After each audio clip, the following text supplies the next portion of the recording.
Yang pertama, eh, Bapak dan Ibu yang saya hormati, kita ingat tentang paradigma kurikulum merdeka, yaitu dengan 6 profil pelajar Pancasila, mulai dari beriman, mandiri, bernalar kritis, berkebinekaan global, bergotong royong dan kreatif. Inilah profil pelajar Pancasila, Bapak dan Ibu.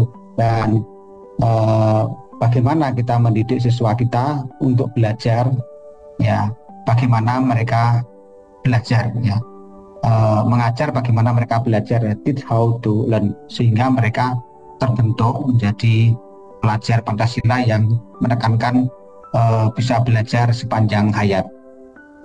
Nah, dari profil pelajar Pancasila ini dalam penyelenggaraannya dilakukan dengan beberapa kegiatan, antara lain melalui intrakurikuler, di mana ada muatan pelajaran kegiatan atau pengalaman belajar, melalui ekstrakurikuler, dan melalui budaya satuan pendidikan, mulai iklim satuan pendidikan, kebijakan, dan juga pola interaksi, komunikasi, serta norma yang berlaku di satuan pendidikan, dan melalui proyek penguatan profil pelajar Pancasila atau P5, di mana proyek lintas disiplin ilmu yang kontekstual dan berbasis pada kebutuhan masyarakat atau permasalahan-permasalahan di lingkungan satuan pendidikan, atau permasalahan-permasalahan bersama dengan, kalau SMK, bersama dengan pertumbuhan industri di wilayah Bapak dan Ibu, pertumbuhan industri, UMKM, dan lain sebagainya.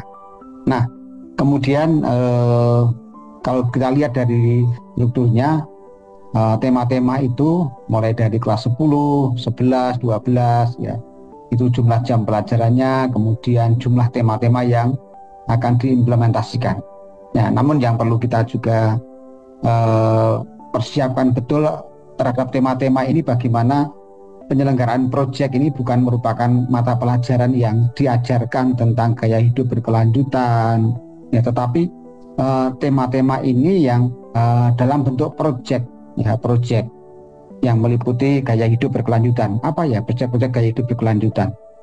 Kearifan lokal, ya, kearifan lokal, Bhinneka Tunggal Ika, bangun jiwa dan raganya, suara demokrasi, kemudian rekayasa dan teknologi, kemudian yang SMK tambah kewirausahaan, kemudian yang tema wajib adalah kepekerjaan.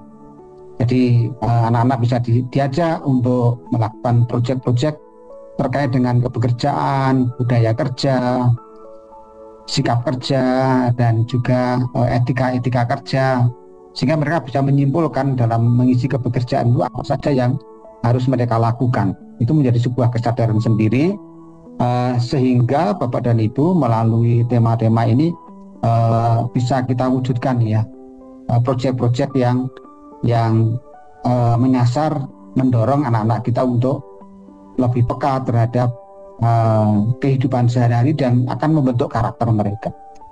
Nah, prinsip proyek penguatan profil pelajar Pancasila itu ada 4, yaitu berpusat pada peserta didik. Tolong Bapak dan Ibu,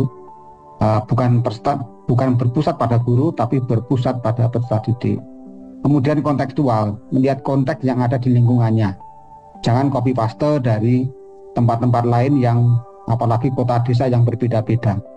Ya, kemudian eksploratif, artinya mengeksplor terhadap isu-isu yang ditemukan oleh anak-anak kita, ya. Kemudian secara menyeluruh atau secara holistik. Nah, ini nanti pasti akan dijelaskan. Saya menyambut baik Bapak dan Ibu terkait dengan proyek penguatan profil pelajar Pancasila ini yang masih kita lihat, kita sadari bersama belum optimal di satuan pendidikan kita. Namun mari terus kita berproses memperbaiki diri untuk tahun-tahun pembelajaran yang saat ini kita refleksikan bersama, kemudian tahun yang akan datang kita siapkan dengan sebaik-baiknya.